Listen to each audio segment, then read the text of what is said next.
सभी को नमस्कार। कल हम तृतीया विभक्ति से संबंधित अनुवाद का चैप्टर पढ़ रहे थे। उसमें 5 बिंदु पर हमने बात की थी, जिसमें से 3 बिंदु हम पूरे कर चुके थे। चौथा और 5वां बिंदु पर आज बात कर रहे हैं। उसके पश्चात हम चतुर्थी विभक्ति को लेंगे। तो देखिए, तृतीया विभक्ति और द्वितीया विभक्ति प्राय आपकी पूरी हो चुकी है। प्रथमा विभक्ति के रूप में हम कर्ता का प्रयोग कर रहे थे या फिर उक्त कर्म का प्रयोग कर रहे थे। उन 2 स्थानों पर हमको प्रथमा विभक्ति का प्रयोग करना होता है। देखिए, तृतीया विभक्ति में कल हमने करण में तृतीया पढ़ी थी और अनुक्त कर्ता में तृतीया पढ़ी थी। उसके साथ साथ कालवाचक और मार्गवाचक में अपवर्ग अर्थ में यानी फल प्राप्ति अर्थ में हमने तृतीया विभक्ति के बारे में पढ़ा था। उससे आगे चलते हैं। देखिए, एक था सह साकम सार्धम समम। सह साकम सार्धम समम, इनके योग में तृतीया विभक्ति का प्रयोग किया जाता है। देखिए, सूत्र है सह युक्ते अप्रधाने। देखिए, ध्यान से पढ़ें।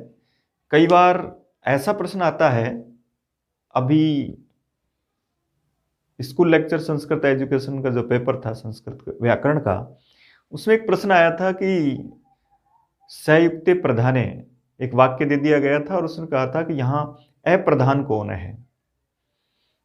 तो उसको समझने के लिए एक बार उसको पूरा डिटेल से हम थोड़ा पढ़ें। तो सयुक्ते प्रधाने एक सूत्र है और वो ये कहता है कि अप्रधान में तृतीया विभक्ति होती है सह का योग होने पर। सह का मतलब सह साकम सार्धम समम। इनका जब प्रयोग होता है, इनका जब योग होता है, तो ऐसी स्थिति में अप्रधान में तृतीया होती है। तो अब समझ जाइए, वाक्य दे रखा है और उसमें पूछ रहा है कि प्रधान कौन है, अप्रधान कौन है। हम आराम से उत्तर दे सकते हैं। हमें पता है कि अप्रधान में तृतीया होती है, तो जिसमें तृतीया नहीं है, प्रथमा है, वो प्रधान है। जैसे पुत्रेण सह पिता आगच्छति, अब पूछा जाता है कौन प्रधान है, तो प्रधान पिता है और अप्रधान कौन है, पुत्र है, जिसके साथ तृतीया विभक्ति का प्रयोग किया जा रहा है। तो ऐसे प्रश्नों को आप इस तरीके से हल करें। अब हमको इस नियम को पढ़ने के लिए अनुवाद के दृष्टिकोण से एक वाक्य दिया जाएगा और आपको अनुवाद करना है। ABCD ऑप्शन में आपको ये शब्द नजर आएंगे और उनसे पहले आपको तृतीया विभक्ति का प्रयोग कर देना है। इस तरीके से देख करके हम हमारा सही उत्तर तक पहुंच सकते हैं। अनुवाद से तात्पर्य यह है कि हम दिए हुए चारों विकल्पों में से ये पहचान कर सकें कि कौन राइट है, और उसमें कुछ चीजें अगर हमको नहीं भी आती है, कोई बिंदु अगर हमको छूट भी गया है, नहीं पढ़ा हो, नहीं आता हो, तो भी कई बार ऐसा होता है कि जैसे 3-4 शब्दों वाला वाक्य है, तो उसमें अगर 2-3 शब्दों के बारे में भी आपको ज्ञान है, तो भी आप एक सही उत्तर तक पहुंच सकते हैं। कई बार कर्ता और क्रिया मैच नहीं करते, तो वहीं पता लग जाएगा कि राइट कौन सा है। कई बार एक निश्चित शब्द दे दिया जाता है कि और फिर लिखा रहता है कि इस शब्द में तृतीया विभक्ति का प्रयोग होता है या द्वितीय होता है। जैसे आपने द्विकर्मक धातुएं पढ़ी, तो उन धातुओं को जब हम देखते हैं तो उसके साथ आपको 2 जगह कर्म, 2 जगह द्वितीय विभक्ति, तो उस नियम के आधार पर हम उस वाक्य की पहचान कर सकते हैं। अब देखिए, यहाँ वाक्य है, जैसे पहला वाक्य, पिता के साथ पुत्र भी आया। देखिए, ऐसे वाक्यों का अनुवाद जब करना है हमको, तब सबसे पहले देखो, सबसे पहला काम क्रिया ढूंढने का होता है कि हमको ये देखना है कि वहां लकार कौन सा आ सकता है। तो उससे पहले उस पर निर्णय करें। आया का मतलब भूतकाल है, और भूतकाल के साथ अब इसका कर्ता कौन है, कौन आया, उसका उत्तर ये मिलेगा। तो ये कर्ता हुआ इसका, और कर्ता क्या है, यहां कर्ता प्रधान है, इसलिए पुत्र अपि आगच्छत, ये एक वाक्य हुआ। पुत्र अपि आगच्छत, पुत्र भी आया। भी के लिए अपि अव्यय का प्रयोग किया जाता है। अब पुत्र अपि भी हो सकता है, संधि करेंगे तो पुत्रो अपि भी हो सकता है। किसी भी तरीके से शब्द का प्रयोग किया जा सकता है। आगच्छत इसके अनुसार प्रथम पुरुष एक वचन का करता है, इसलिए प्रथम पुरुष एक वचन क्रिया आएगी। अब यहां के साथ लिखा हुआ है, के साथ का मतलब सह, साकम, सार्धम, समम में से किसी का प्रयोग कर सकते हैं। तो ये सह आएगा या साकम आएगा या सार्धम या समम। और उससे पहले इस शब्द में आपको तृतीय, आप शब्द में जब तृतीय व्यक्ति लगाते हैं तब थोड़ा सा रुकें और अच्छी तरह से चिंतन करें कि ये पितृ शब्द है, और पितृ शब्द ऋकारांत शब्द है। ऋकारांत की तृतीया में उस री के स्थान पर रह करके आ किया जाता है। पित्रा सह या पित्रा साकम पुत्रे अपि आगच्छत, इस तरीके से अनुवाद करेंगे। अब ये अप्रधान है और ये प्रधान है। कभी ऐसा प्रश्न पूछे कि कौन प्रधान है, तो प्रधान वो है जिसके अनुसार क्रिया आ रही है, और ये अप्रधान वो है जिसमें स के साथ तृतीय विभक्ति का प्रयोग हो रहा है। इसी तरह एक उदाहरण लिखा देखो,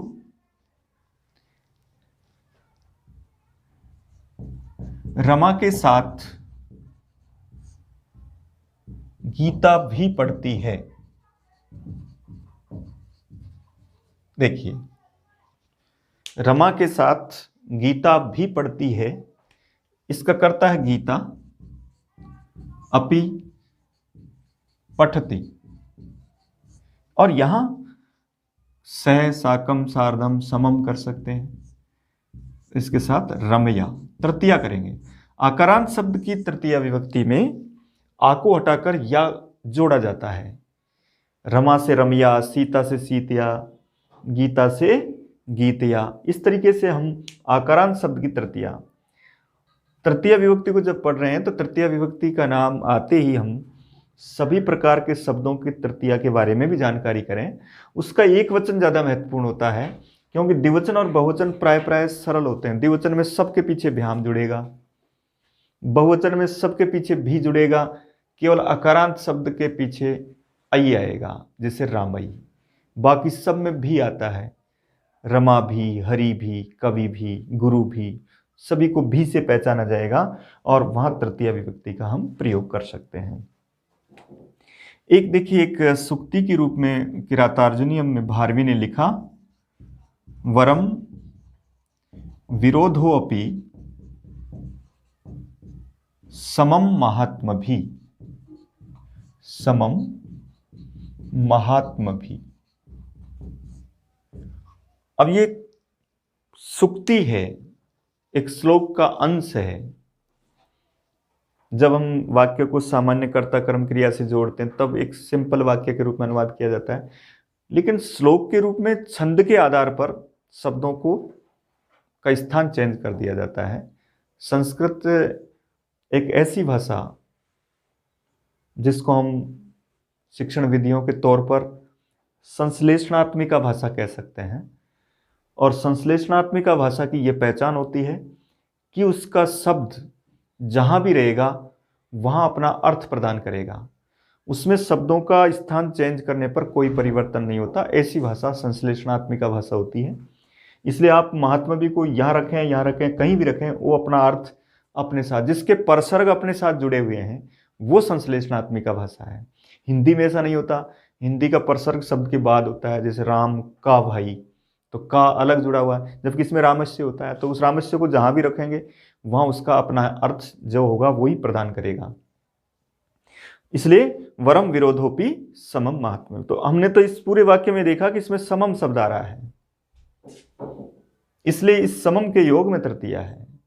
अर्थ करेंगे ना तब तो महात्मा भी सह समम ही आएगा, लेकिन श्लोक के दृष्टिकोण से कहीं भी उसका प्रयोग किया जा सकता है, तो इसके योग में यह तृतीया मानी जाएगी। तो यह तृतीया का बहुवचन है, और कारण ये है सम के योग में तृतीया है। इसी तरह से समस्त सह, साकम, सार्धम वाले सभी उदाहरण इस तरीके से कर सकते हैं। ये उदाहरण कई बार आता है, तो याद रखें पिता शब्द की तृतीया पित्रा होती है, उसके साथ आपको यह करना है अप्रधान, अगर जिसमें तृतीया है वो अप्रधान है, जिसमें प्रथमा है वो प्रधान है। उल्टा कर देता है, पुत्र के साथ पिता आया तो तब पुत्रेण सह पिता आगत है या आगच्छत। इस तरीके से हम इसका अनुवाद कर सकते हैं। एक और देखिए, जैसे तया सह रमा अपि गच्छति, उसके साथ रमा भी जाती है। तो रमा करता है और गच्छति क्रिया है। सह के साथ हम तृतीया करेंगे। आकारांत स्त्रीलिंग शब्द की पहचान है, उनके पश्चात अया होता है। उसी से समझ जाएं कि वो आकारांत स्त्रीलिंग शब्द के रूप में प्रयोग किए गए। सा के स्थान पर तया हो जाएगा। इस तरीके से सह साकम सार्धम समम वाला अनुवाद कर सकते हैं। एक और दूसरा है इसमें, कल मैंने 5 बिंदु आपको लिखाए थे कि उसके लास्ट में एक येनांग विकार की स्थिति, एक चिन्ह विशेष की स्थिति थी। तो अंग विकृति में अंग विकार और चिन्ह विशेष, इनमें भी हम तृतीया का प्रयोग करते हैं। तो अंग विकार के रूप में हमने पढ़ा कि भाई जब किसी व्यक्ति का कोई अंग विकृत होता है और उस विकृत अंग से उस व्यक्ति को विकृत दिखाया जाता है, ऐसी स्थिति में उस अंगवाचक शब्द से हमको तृतीया विभक्ति करनी है। लेकिन अंगवाचक में तृतीया तभी होगी जब उससे हम किसी व्यक्ति को विकृत कहें। अगर अंग को ही विकृत कहोगे तब वहां तृतीया का प्रयोग नहीं होता, तब वहां प्रथमा का प्रयोग होता है। जैसे यहां लिखा आपने स अक्षणा काणः अस्ति,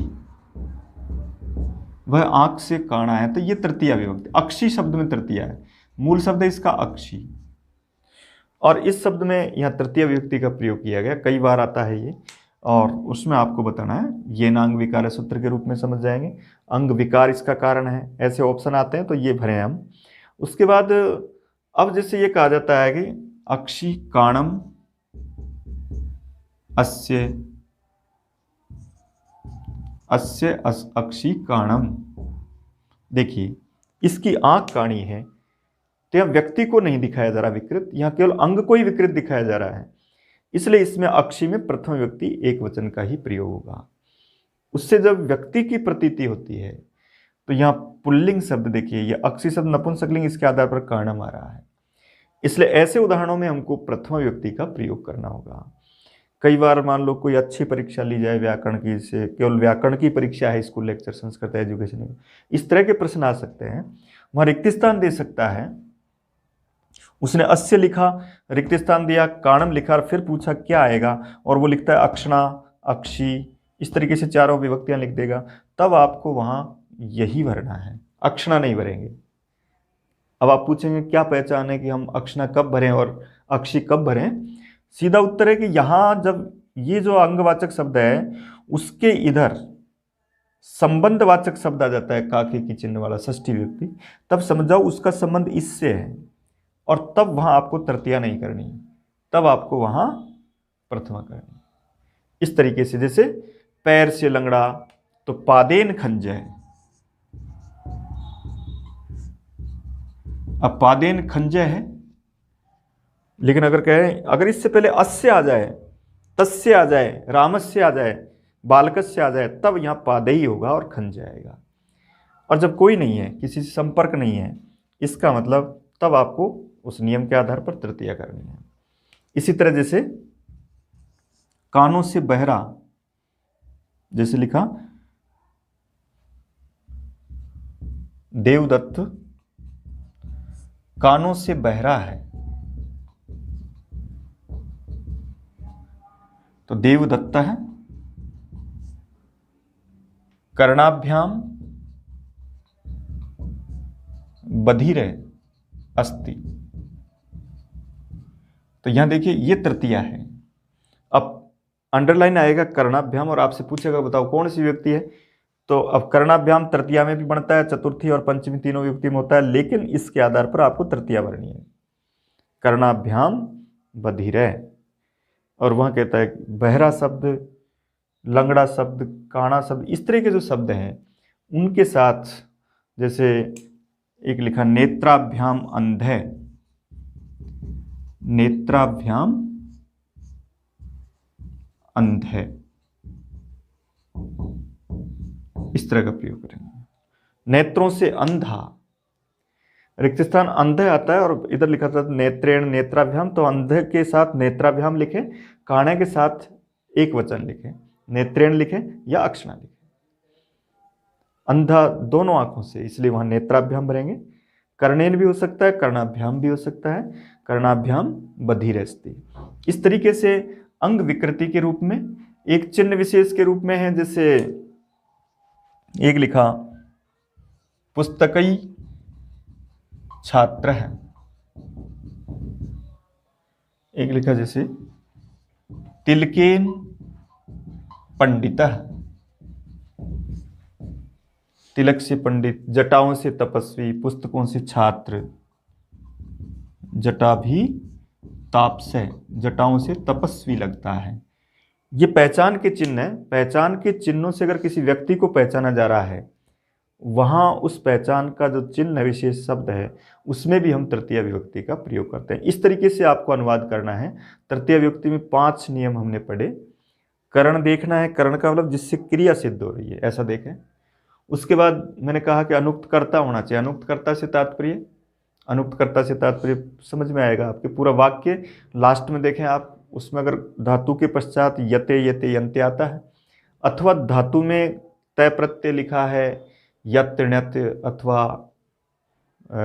अनियर और तव्यत प्रत्यय आ रहे हैं, तब भी आपको उसके कर्ता को अनुक्त मान करके तृतीय विभक्ति का प्रयोग करना है। तीसरे में आपने कालवाचक और मार्गवाचक पढ़ा था, उसके आधार पर हम तृतीय पढ़ते हैं। चतुर्थी में सहसाकम, और उसके बाद अंग विकार और चिन्ह विशेष। इस तरीके से तृतीया का चैप्टर समाप्त होता है। अनुवाद में इनका ही प्रयोग तृतीया के अंतर्गत होता है। या तो पहला साधक तमम करणम, उसके उदाहरण और बढ़ सकते हैं। जो भी साधन है क्रिया की सिद्धि में, उनमें आपको तृतीय विभक्ति का प्रयोग करना होता है।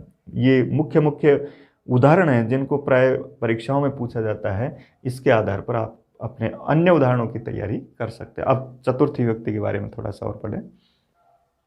अब देखिए, हम तृतीया के पश्चात चतुर्थी विभक्ति के बारे में पढ़ रहे हैं। चतुर्थी विभक्ति का अनुवाद में कब प्रयोग किया जाए, किस तरीके से प्रयोग करें, तो चतुर्थी विभक्ति को पढ़ने के लिए देखिए यहाँ भी कुछ बिंदु हैं जिन पर अनुवाद के दृष्टिकोण से महत्वपूर्ण विभक्ति के रूप में चतुर्थी विभक्ति। सबसे पहला संप्रदान कारक के रूप में चतुर्थी। दूसरे नंबर पर अब संप्रदान कारक में जो चतुर्थी विभक्ति को हम सबसे पहले ले रहे हैं, उसमें देखो यहां इसको इस तरीके से समझिए आप। यहां संप्रदान का मतलब है कर्म के द्वारा जिसको अभिप्रेत किया जाता है उसे हम संप्रदान कारक कहते हैं। कर्मणा यम अभिप्रेति स संप्रदानम। कर्म के द्वारा, कर्म की कोई वस्तु, उसके द्वारा जिसको अभिप्रेत लक्षित किया जाता है। दूसरे शब्दों में ऐसा कहेंगे कि कर्म की जो वस्तु है वो जिसको दी जाती है वो संप्रदान है। अभिप्रेत से तात्पर्य जिसको दिया जाता है वो वस्तु, वो व्यक्ति संप्रदान कारक कहलाता है। अब मुख्य जो संप्रदान कारक है उसको हम कैसे पहचानें? कई बार सरल तरीका होता है और हम कठिन तरीके से उसको गलत कर जाते हैं। तो आप तो सीधा संप्रदान कारक के रूप में यही समझिए, जैसे जहां दा धातु का प्रयोग है। दा के 2 प्रयोग होते हैं, ददाती और यच्छति। दान धातु को यह आदेश भी होता है, यच्छति भी बनता है। और उसके बाद एक है जैसे समर्पयति, एक है जैसे उपहरति, उपहृत करता है, समर्पित करता है। ददाती देता है, यच्छति यानी भी देता है। कई बार यहाँ इसी से संबंधित दूसरी क्रिया का प्रयोग उपहार में देना, समर्पण करना, इस तरह के क्रियापद, 4 क्रियापदों को संप्रदान कारक में महत्वपूर्ण दृष्टि से हम प्रथम जो संप्रदान कारक पढ़ रहे हैं जिसमें चतुर्थी का प्रयोग करते हैं, वहाँ इन क्रियाओं को देख लें हम कि वहाँ देता है, समर्पित करता है, उपहार में देता है। ऐसे शब्दों का अगर हम क्रियाओं का अगर उस वाक्य में प्रयोग हो रहा है तो जिसको दिया जाता है उसको हम संप्रदान कहेंगे और उसमें आपको चतुर्थी विभक्ति का प्रयोग करना है। पहला ऑप्शन चतुर्थी विभक्ति का ये होगा। उसके बाद दूसरे तीसरे नंबर पर कुछ अन्य धातुओं के साथ संप्रदान कारक। पहले प्रकार का संप्रदान जो मुख्य है वो इन क्रियाओं के साथ, जहां देने का की स्थिति आती है। अब यहाँ ददाती भी हो सकता है, द धातु से किया गया प्रत्यय भी हो सकता है, दत्तय भी हो सकता है, प्रदत्तय भी हो सकता है, प्रददाती भी हो सकता है, संयच्छति भी हो सकता है, ठीक है ना, समर्पयति, उपहरति, इस तरह के जो क्रियापद हैं उनका हम प्रयोग कर सकते हैं। जैसे एक लिखा, जैसे राजा गरीबों को धन देता है। अब देखिए इसका अनुवाद। यह एक बात को अच्छी तरह से याद रखें, कई बार बालक अनुवाद जब करते हैं तो चिन्हों से अनुवाद करते हैं। चिन्हों से अनुवाद करने पर यह गलत हो जाएगा। ज़्यादातर मैंने जो नियम आपको अनुवाद के बताए वो उनसे बचाव पक्ष के लिए बताए। सामान्य को के रूप में अनुवाद आता है तो हम कर ही देंगे, लेकिन जब कहाँ पर को नहीं हो और फिर भी द्वितीया हो, और कहाँ पर को हो और फिर द्वितीया नहीं हो, ये भी महत्वपूर्ण है। तो इसमें जब ये को आ रहा है, इसका मतलब अब समझ जाओ कि ये द्वितीया नहीं है, क्योंकि इसके साथ ये महत्वपूर्ण है। देता है ऐसी क्रिया आ गई, तब उसके साथ याद रखें जिसको देता है ये संप्रदान है और इसमें चतुर्थी आएगी। तो अभी इसको ये भी निर्धारित कर दो कि ये कौन सा वचन है। गरीब को आता तो एक वचन था, गरीबों को आ रहा है तो ये बहुवचन है, तो बहुवचन लिखेंगे। गरीब के लिए संस्कृत शब्द निर्धन शब्द, तो ये निर्धन शब्द है। और निर्धन शब्द का चतुर्थी बहुवचन तो सब जगह सरल, सबसे सरल शब्द होता है, सभी में भय जुड़ता है, तो निर्धनेभ्य। इस वाक्य का अनुवाद पूछने का सबसे महत्वपूर्ण कारण यही रहा। क्यों पूछा गया ये वाक्य? ये इसलिए पूछा गया कि इसका आप क्या अनुवाद करेंगे, ये सबसे ज़्यादा महत्वपूर्ण है। तो निर्धनेभ्य। अब वो परीक्षा में इस तरह भी आ जाता है कि राजा या नृपय धनम ददाती, एक वचन के साथ एक वचन, ददाती क्रिया। अब वो यहाँ रिक्त स्थान दे देता है, ये पूरा दे देता है राजा धनम ददाती, तो आपको ये भरना है। अगर वो चतुर्थी एक वचन है तो एक वचन, विभक्ति चतुर्थी आएगी, एक वचन द्विवचन बहुवचन कोई सा भी हो सकता है। लेकिन अगर इस तरह का वाक्यों में प्रयोग कर रखा है और तब अनुवाद कर रहा है, तब निर्धनाय आए और एक में निर्धनेभ्य आए, तो आपको बहुवचन के आधार पर निर्धनेभ्य राइट करना है। तो राजा निर्धनेभ्य धनम ददाती, इस तरीके से करेंगे। यच्छति का मतलब भी देना ही होता है, जैसे भार्यायै वस्त्रम ददाति या यच्छति, पत्नी को वस्त्र देता है। तो यह भार्या शब्द का चतुर्थी एक वचन। याद रखें चतुर्थी पढ़ रहे हैं हम, आकारांत स्त्रीलिंग की चतुर्थी के लिए उसके आगे यही जोड़ना है।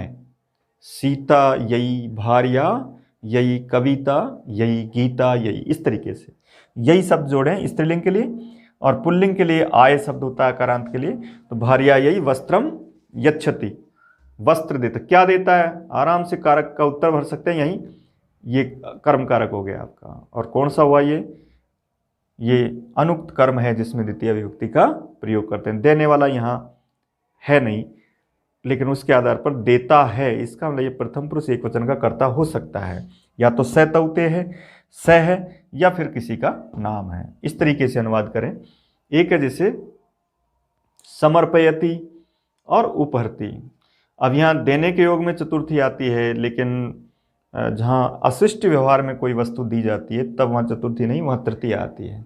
इतना कठिन इस परीक्षा में नहीं पूछता है, इसमें सिर्फ यही पूछा जाएगा कि यहाँ कौन सी विभक्ति है और ये कौन सा कारक है, तो उसमें आपको ददाती यच्छति देखकर हमको चतुर्थी करनी है। जो तृतीया भी होती है देने के योग में, लेकिन अशिष्ट व्यवहार में होती है, उसका इस चैप्टर से और इस परीक्षा से संबंध नहीं है। तो इस तरीके से ये देखें, ददाती यच्छति। एक है जैसे समर्पयति, समर्पण करता है, जैसे सैनिकः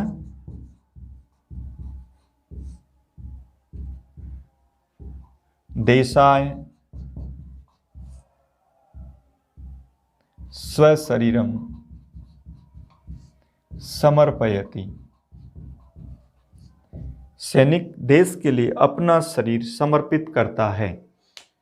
तो ये करता है, ये कर्म है, ये क्रिया है और देश संप्रदान है, इसलिए इसमें चतुर्थी का प्रयोग करें। समर्पयति क्रिया देखा, अर्पयति देखा, उपहरति देखा, उपहार में देता है। इस तरह का कोई वाक्य जैसे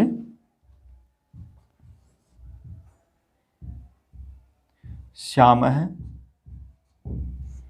तुभ्यं कलमं उपहरति।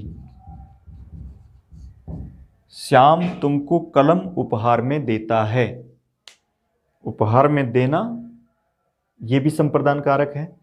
उपहरति को देखकर चतुर्थी का प्रयोग करेंगे। तो तुभ्यम ये पूछा जाए कि इनमें से बताइए संप्रदान कारक कौन सा है, तो हम देख लें कि वह क्रिया कौन सी है और उसके आधार पर चतुर्थी विभक्ति का जहाँ प्रयोग हो रहा है वो संप्रदान कारक है। तो ददाति, विप्राय गाम ददाति जैसे उदाहरण है, विप्राय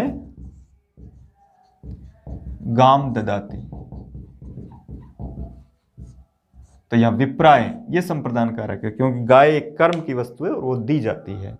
जिसको दी जाती है वो संप्रदान कारक के रूप में माना जाएगा और उसमें हम चतुर्थी विभक्ति का प्रयोग करते हैं। के लिए जो चिन्ह है कारक का चतुर्थी का वो तो सामान्य है ही। उसके लिए तो जहाँ के लिए के अर्थ में प्रयोग किया जाएगा तो चतुर्थी विभक्ति वो सामान्य बातें हैं। लेकिन अनुवाद में विशेष बातें क्या है कि जहाँ चिन्ह किसी दूसरी विभक्ति का हो और उस जगह विभक्ति दूसरी प्रयोग की जाती हो तो वहाँ उस नियम को अच्छी तरह से पढ़ना चाहिए। बाकी तो सब सामान्य जो कर्ता ने कर्म को करण से इस तरह के जो चिन्ह है उससे भी अनुवाद कर सकते हैं अन्य जगह पर। लेकिन विशेष क्या है, कहाँ पर चेंज हो सकता है, कहाँ पर जैसे को आ रहा है यहाँ को के रूप में अब यहाँ निर्धनम कर देते हैं इस चिन्ह को और ऑप्शन में भी निर्धनम जरूर आएगा को देख करके और हम उसको अर्थ को देखेंगे तो उसमें निर्धनम भर जाते हैं। जबकि हमको एक बार पूरे वाक्य को पढ़ना अनुवाद में, उसमें आपने जो नियम के अनुवाद के नियम पढ़े उनमें कोई विभक्ति आई हो, कोई क्रिया आई हो नाम की, पकाता है, देता है, तो ये सब क्रियाएं आपने पढ़ी है और उसके आधार पर आपके सामने विभक्ति स्पष्ट है कौन सी विभक्ति आएगी। ये पहला मुख्य नियम था चतुर्थी विभक्ति का। दूसरे नियम के आधार पर ये दो सूत्र हम ले रहे हैं। एक है रुच्यर्था नाम प्रियमाणे, एक रुच धातु है और रुच का ही अर्थ देने वाली एक भा धातु है, भाति, और इसके क्रियापद है रोचते और यह है भाति। रोचते, रोचेते, रोचनते आत्मनेपद की एक क्रिया। आत्मनेपद की जो क्रिया पढ़ रहे हैं हम, अभी तक मैंने आपको परस्मयी पद की क्रियाओं के कुछ लकार पढ़ाए थे।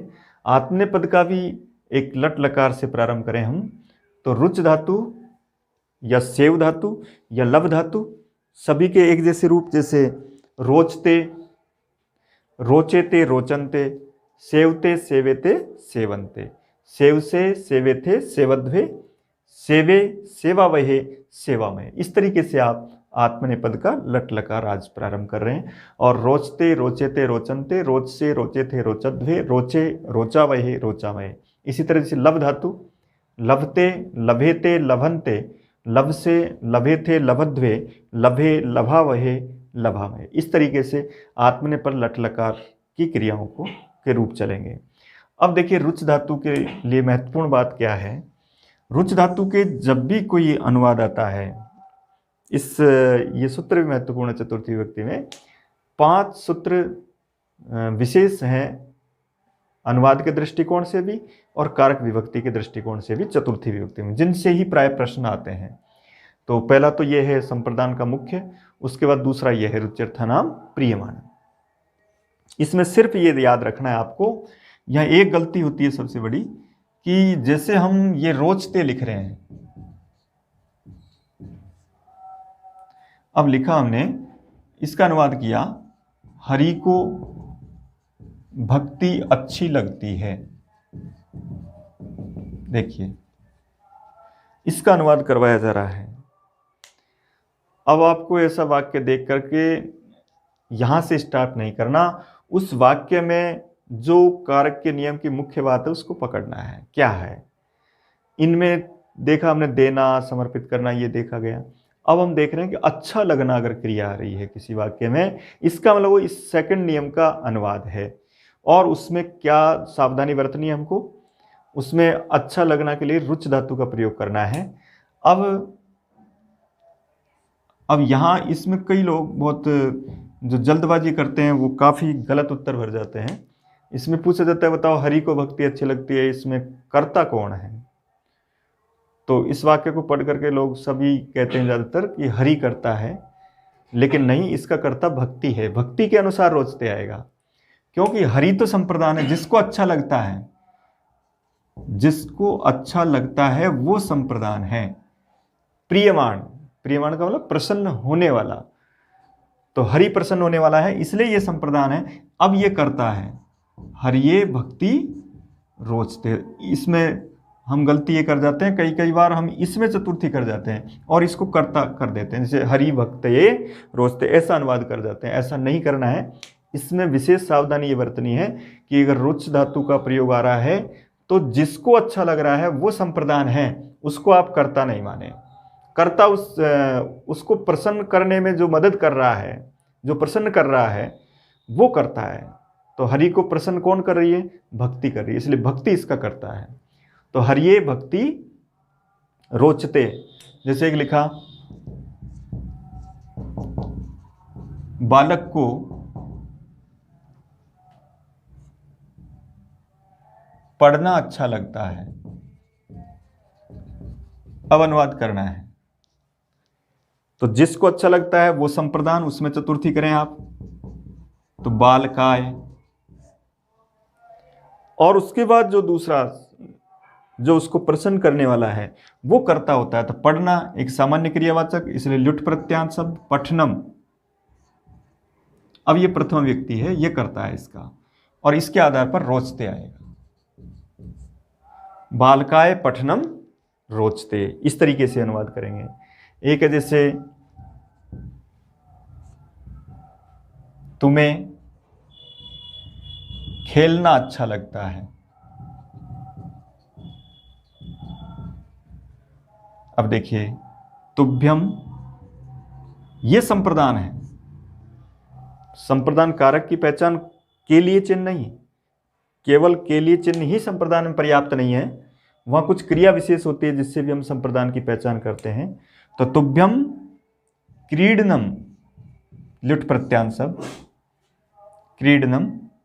अब भाति भी लिख सकते हैं, रोचते भी लिख सकते हैं,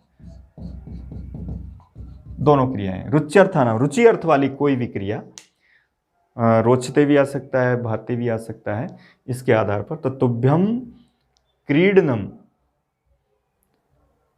यहां पर लुट प्रत्यांत के रूप में प्रयोग किया गया, और उसके साथ अनम का प्रयोग करते हैं लुट प्रत्यय के रूप में। इसके बाद है भाति या रोचते, इस तरीके से देखें। तो रुच धातु देखनी है हमको, तो रोचते, रोचेते, रोचनते, कोई भी क्रियापद आ सकता है रुच धातु का, कोई सी भी लकार का आ सकता है। सभी के साथ जिसको अच्छा लग रहा है उसमें आपको संप्रदान, उसको चतुर्थी व्यक्ति का प्रयोग। अधिकतर प्रश्न इस तरह से आते हैं, ये रिक्त स्थान दे देगा और भक्ति रोचते लिख देगा, तब आपको हरिये भरना है। यहाँ जैसे बालक शब्द को रिक्त स्थान दे देगा तो यहाँ बालकाय भरना है, और फिर पठनम रोचते का हम प्रयोग कर रहे हैं। इस तरीके से हम इस पहले नियम के साथ दूसरा नियम पढ़ते हैं, रुच्यर्थानाम क्रियमाण। इसके बाद देखिए तीसरा नियम, तीसरा महत्वपूर्ण सूत्र और महत्वपूर्ण नियम चतुर्थी विभक्ति के लिए अनुवाद के दृष्टिकोण से। पहला हुआ ददाती के रूप में, दूसरा हुआ रोचते के रूप में, तीसरा है ये कुछ क्रियापद है, जैसे क्रुद्ध धातु है, द्रुह धातु है, ईर्ष्य धातु है और असूय धातु। ये चार धातु हैं।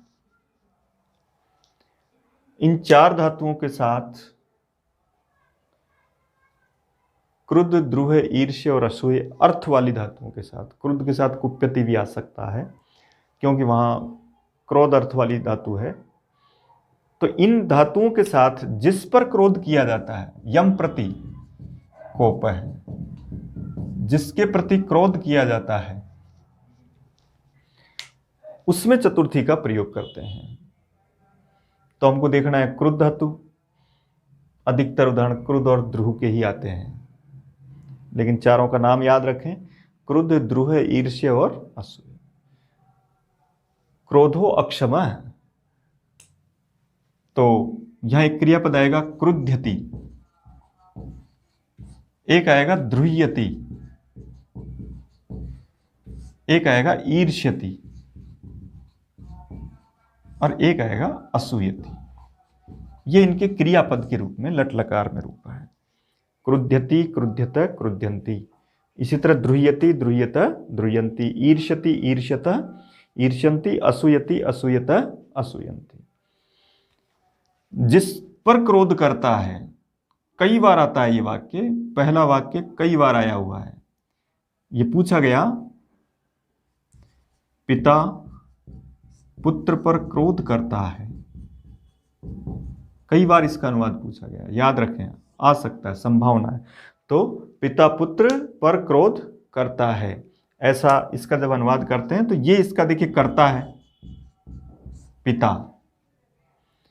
अब जिस पर क्रोध करता है, जिसके प्रति क्रोध है, वो संप्रदान कारक है और उसमें चतुर्थी आएगी, इसलिए यहां पुत्राय करेंगे। अब यहां देखिए चिन्ह पर है, सप्तमी आनी चाहिए, लेकिन आपको तो ये देखना क्रोध करना क्रिया आ रही है, उसके साथ आपको चतुर्थी लगानी है, उसमें हम चतुर्थी का प्रयोग करेंगे। पिता पुत्राय क्रुध्यति, पुत्र पिता पर क्रोध करता है, तब क्या अनुवाद होगा? पुत्र है पित्रे क्रुध्यति, पितृ शब्द का चतुर्थी में पित्रे बनता है। शब्द की चतुर्थी युक्ति याद रखें और उसके साथ ये याद रखें कि ये क्रिया आने पर, इसका हिंदी अर्थ आने पर चतुर्थी का प्रयोग किया जाएगा, जिसके प्रति क्रोध किया जाता है। इसी तरह जैसे दैत्या हरये द्रुह्यन्ति। दैत्य यानी राक्षस, राक्षस हरि से विद्रोह करते हैं, तो हरि से चैतन्य से आ रहा है, तो यहां द्रुह्यन्ति देखना है और इसके साथ हम चतुर्थी का प्रयोग करते हैं, तो ये हरिये होगा। और इस तरीके से दैत्या हरिये द्रुह्यन्ति। इसी तरह से ईर्ष्यति और असूयति के जो हम प्रयोग करते हैं, वहां पर भी हमको चिन्ह पर ध्यान नहीं देना है, क्योंकि चिन्ह के आधार पर जब हम अनुवाद करते हैं तो वहाँ गलत होने की संभावना रहती है। क्योंकि यहाँ जैसे पर चिन्ह आ रहा है, यहाँ से चिन्ह आ रहा है, तो पर और से चिन्ह को जब देखेंगे तो सप्तमी आएगी, यहाँ भी से चिन्ह देखेंगे तो पंचमी या तृतीय आ सकती है। इसलिए चिन्ह नहीं देखें, विशेष जो अनुवाद के टॉपिक हैं उनमें हमको जहाँ जो धातु विशेष लिखे गए उनके आधार पर संबंधित विभक्ति का ही पालन करना है। और वहाँ ये पूछता है कि ये कौन सा कारक है, तब आपको संप्रदान कारक, अगर वो क्रिया के अनुसार आ रहा है तो वो संप्रदान कारक भरें, और अगर क्रिया के अनुसार नहीं आ रहा है, कोई पद के अनुसार आ रहा है, तब वो संप्रदान कारक नहीं है, तब वो केवल उपपद विभक्ति हो सकती है। इसी तरह देखिए जैसे ईर्ष्यति, जैसे सज्जन व्यक्ति, सज्जन दुर्जन से ईर्ष्या करता है। अब यहां देखिए इसमें भी ये से चिन्ह आ रहा है, इसलिए इस से चिन्ह से हम तृतीया या पंचमी नहीं करें, हमको ये देखना है उस वाक्य में क्रिया कौन सी है। जब भी आप अनुवाद करें तब ये देख लें कि वहां कौन सी क्रिया का प्रयोग हो रहा है। फिर एक बार कारक के जो आपने विशेष नियम पढ़े उनमें उन क्रियाओं को ढूंढिए कि हमने ईर्ष्य क्रिया पढ़ी थी संप्रदान कारक में, और उसके साथ हम चतुर्थी का, इसलिए यहां दुर्जनाय होगा। सज्जनय दुर्जनाय ईर्ष्यति, इस तरीके से ईर्ष्या करना। इसी तरह से जैसे जन है, दैत्यम, दैत्याय असूयति, इसके रूप में अनुवाद किसी भी तरीके से कोई सा भी वाक्य पूछा जा सकता है, उसके आधार पर वहां जरूरी नहीं किस तरह की घटना हुई हो या नहीं हो, अनुवाद के दृष्टिकोण से कोई भी वाक्य पूछा जा सकता है। तो वहां पर सज्जन दुर्जन से ईर्ष्या करता है या दुर्जन सज्जनाय ईर्ष्यति, ऐसा भी कर सकते हैं। अनुवाद किसी भी तरह के वाक्य में पूछा जा सकता है। तो अगर दुर्जनय यहाँ आएगा तो यहाँ हो जाएगा दुर्जनय सज्जनाय ईर्ष्यति, ऐसा हो जाएगा। तब यहाँ हो जाएगा दुर्जन सज्जन से ईर्ष्या करता है। इसी तरह यहाँ उल्टा हो जाएगा कि राक्षसः या दैत्यः, दैत्यः जनाय ईर्ष्य असूयति। तो यहाँ तब अर्थ हो जाएगा दैत्य मनुष्य से ईर्ष्या करता है, जलता है। असूयति उसके गुणों में दोष ढूंढता है, उसको कहते हैं असूयति। गुणों में जब दोष ढूंढे जाते हैं तब असूयति का प्रयोग करते हैं। तो विशेषकर स्टार्ट की दो क्रिया अच्छी तरह पढ़ें। क्रुद्ध और द्रुह के उदाहरण ज़्यादा आते हैं। क्रुद्ध के रूप में आपको यहाँ चतुर्थी करनी है।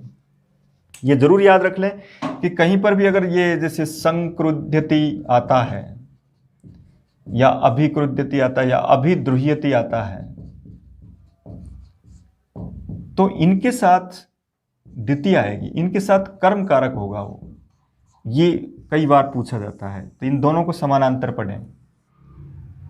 क्रोध और द्रुह धातु से पहले अगर उपसर्ग आ जाए तो उससे पहले जिस पर क्रोध किया जाता है वो कर्म कारक होगा, और अगर उपसर्ग नहीं आए इन दोनों धातुओं से पहले तो वो संप्रदान। इसका अंतर करें। अभी भी परीक्षा में, ये फर्स्ट ग्रेड के एग्जाम में यही पूछा गया था।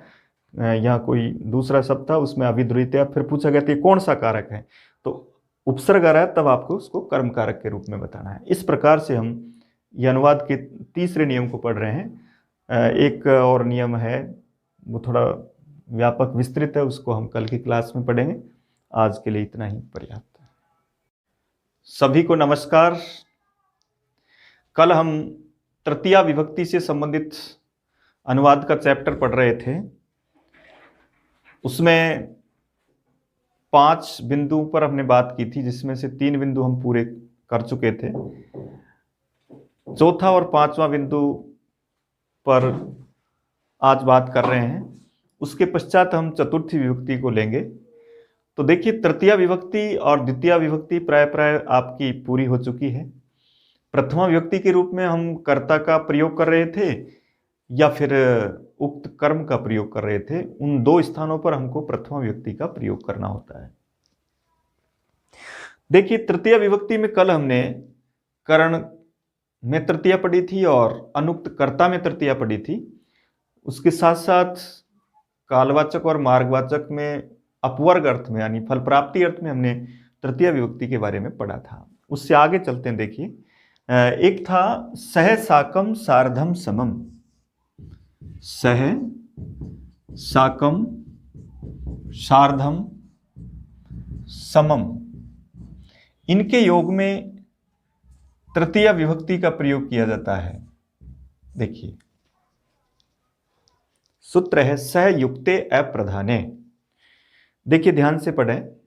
कई बार ऐसा प्रश्न आता है, अभी स्कूल लेक्चर संस्कृत एजुकेशन का जो पेपर था संस्कृत व्याकरण का, उसमें एक प्रश्न आया था कि सयुक्ते प्रधाने, एक वाक्य दे दिया गया था और उसने कहा था कि यहाँ अप्रधान कौन है। तो उसको समझने के लिए एक बार उसको पूरा डिटेल से हम थोड़ा पढ़ें। तो सयुक्ते प्रधाने एक सूत्र है और वो ये कहता है कि अप्रधान में तृतीया विभक्ति होती है सह का योग होने पर। सह का मतलब सह साकम सार्धम समम। इनका जब प्रयोग होता है, इनका जब योग होता है, तो ऐसी स्थिति में अप्रधान में तृतीया होती है। तो अब समझ जाइए, वाक्य दे रखा है और उसमें पूछ रहा है कि प्रधान कौन है और अप्रधान कौन है। हम आराम से उत्तर दे सकते हैं। हमें पता है कि अप्रधान में तृतीया होती है, तो जिसमें तृतीया नहीं है, प्रथमा है, वो प्रधान है। जैसे पुत्रेण सह पिता आगच्छति, अब पूछा जाता है कौन प्रधान है, तो प्रधान पिता है और अप्रधान कौन है, पुत्र है, जिसके साथ तृतीय विभक्ति का प्रयोग किया जा रहा है। तो ऐसे प्रश्नों को आप इस तरीके से हल करें। अब हमको इस नियम को पढ़ने के लिए अनुवाद के दृष्टिकोण से एक वाक्य दिया जाएगा और आपको अनुवाद करना है। ABCD ऑप्शन में आपको ये शब्द नजर आएंगे और उनसे पहले आपको तृतीय विभक्ति का प्रयोग कर देना है। इस तरीके से देख करके हम हमारा सही उत्तर तक पहुंच सकते हैं। अनुवाद से तात्पर्य यह है कि हम दिए हुए चारों विकल्पों में से ये पहचान कर सकें कि कौन राइट है, और उसमें कुछ चीज़ें अगर हमको नहीं भी आती है, कोई बिंदु अगर हमको छूट भी गया है, नहीं पढ़ा हो, नहीं आता हो, तो भी कई बार ऐसा होता है कि जैसे 3-4 शब्दों वाला वाक्य है तो उसमें अगर 2-3 शब्दों के बारे में भी आपको ज्ञान है तो भी आप एक सही उत्तर तक पहुंच सकते हैं। कई बार कर्ता और क्रिया मैच नहीं करते तो वहीं पता लग जाएगा कि राइट कौन सा है। कई बार एक निश्चित शब्द दे दिया जाता है कि और फिर लिखा रहता है कि इस शब्द में तृतीया विभक्ति का प्रयोग होता है या द्वितीय होता है। जैसे आपने द्विकर्मक धातुएं पढ़ी तो उन धातुओं को जब हम देखते हैं तो उसके साथ आपको 2 जगह कर्म 2 जगह द्वितीय विभक्ति, तो उस नियम के आधार पर हम उस वाक्य की पहचान कर सकते हैं। अब देखिए यहाँ वाक्य है, जैसे पहला वाक्य, पिता के साथ पुत्र भी आया। देखिए ऐसे वाक्यों का अनुवाद जब करना है हमको, तब सबसे पहले देखो सबसे पहला काम क्रिया ढूंढने का होता है कि हमको ये देखना है कि वहां लकार कौन सा आ सकता है। तो उससे पहले उस पर निर्णय करें। आया का मतलब भूतकाल है और भूतकाल के साथ अब इसका कर्ता कौन है, कौन आया, उसका उत्तर ये मिलेगा। तो ये कर्ता हुआ इसका। और कर्ता क्या है, यहां कर्ता प्रधान है, इसलिए पुत्रः अपि आगच्छत। ये एक वाक्य हुआ, पुत्रः अपि आगच्छत, पुत्र भी आया। भी के लिए अपि अव्यय का प्रयोग किया जाता है। अब पुत्र अपि भी हो सकता है, संधि करेंगे तो पुत्रो अपि भी हो सकता है। किसी भी तरीके से शब्द का प्रयोग किया जा सकता है। आगच्छत इसके अनुसार प्रथम पुरुष एक वचन का करता है, इसलिए प्रथम पुरुष एक वचन क्रिया आएगी। अब यहां के साथ लिखा हुआ है, के साथ का मतलब सह साकम सार्धम समम में से किसी का प्रयोग कर सकते हैं। तो ये सह आएगा या साकम आएगा या सार्धम या समम। और उससे पहले इस शब्द में आपको तृतीय, आप शब्द में जब तृतीय व्यक्ति लगाते हैं तब थोड़ा सा रुकें और अच्छी तरह से चिंतन करें कि ये पितृ शब्द है और पितृ शब्द ऋकारांत शब्द है। ऋकारांत की तृतीया में उस री के स्थान पर रह करके आ किया जाता है। पित्रा सह या पित्रा साकम पुत्र अपि आगच्छत, इस तरीके से अनुवाद करेंगे।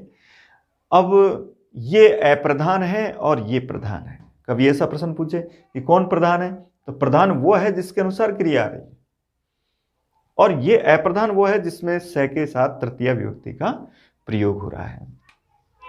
इसी तरह एक उदाहरण लिखा देखो,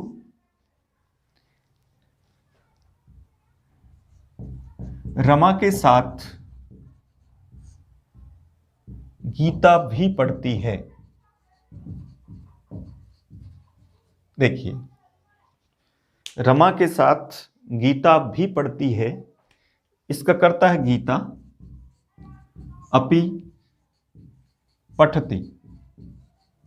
और यहां सह साकम सार्धम समम कर सकते हैं, इसके साथ रमया तृतीया करेंगे। आकारांत शब्द की तृतीया विभक्ति में आ को हटाकर या जोड़ा जाता है। रमा से रमया, सीता से सीतिया, गीता से गीतया, इस तरीके से हम आकारांत शब्द की तृतीय विभक्ति को जब पढ़ रहे हैं तो तृतीय विभक्ति का नाम आते ही हम सभी प्रकार के शब्दों की तृतीया के बारे में भी जानकारी करें। उसका एक वचन ज़्यादा महत्वपूर्ण होता है, क्योंकि द्विवचन और बहुवचन प्राय सरल होते हैं। द्विवचन में सबके पीछे भ्याम जुड़ेगा, बहुवचन में सबके पीछे भी जुड़ेगा, केवल अकारांत शब्द के पीछे आई आएगा, जैसे रामई। बाकी सब में भी आता है, रमा भी, हरि भी, कवि भी, गुरु भी, सभी को भी से पहचाना जाएगा और वहां तृतीय विभक्ति का हम प्रयोग कर सकते हैं। एक देखिए, एक सुक्ति के रूप में किरातार्जुनीयम में भारवी ने लिखा, वरम विरोधो अपि समम महात्म भी, समम महात्म भी। अब ये सुक्ति है, एक श्लोक का अंश है। जब हम वाक्य को सामान्य कर्ता कर्म क्रिया से जोड़ते हैं तब एक सिंपल वाक्य के रूप में अनुवाद किया जाता है, लेकिन श्लोक के रूप में छंद के आधार पर शब्दों को का स्थान चेंज कर दिया जाता है। संस्कृत एक ऐसी भाषा जिसको हम शिक्षण विधियों के तौर पर संश्लेषणात्मिका भाषा कह सकते हैं, और संश्लेषणात्मिका भाषा की यह पहचान होती है कि उसका शब्द जहां भी रहेगा वहां अपना अर्थ प्रदान करेगा, उसमें शब्दों का स्थान चेंज करने पर कोई परिवर्तन नहीं होता। ऐसी भाषा संश्लेषणात्मिका भाषा होती है। इसलिए आप महात्मा को यहाँ रखें, कहीं भी रखें, वो अपना अर्थ अपने साथ, जिसके परसर्ग अपने साथ जुड़े हुए हैं, वो संश्लेषणात्मिका भाषा है। हिंदी में ऐसा नहीं होता। हिंदी का परसर्ग शब्द के बाद होता है, जैसे राम का भाई, तो का अलग जुड़ा हुआ है, जबकि इसमें रामस्य होता है। तो उस रामस्य को जहां भी रखेंगे वहां उसका अपना अर्थ जो होगा वही प्रदान करेगा। इसलिए वरम विरोधोपि समम महात्म्यम। तो हमने तो इस पूरे वाक्य में देखा कि इसमें समम शब्द आ रहा है, इसलिए इस समम के योग में तृतीया है।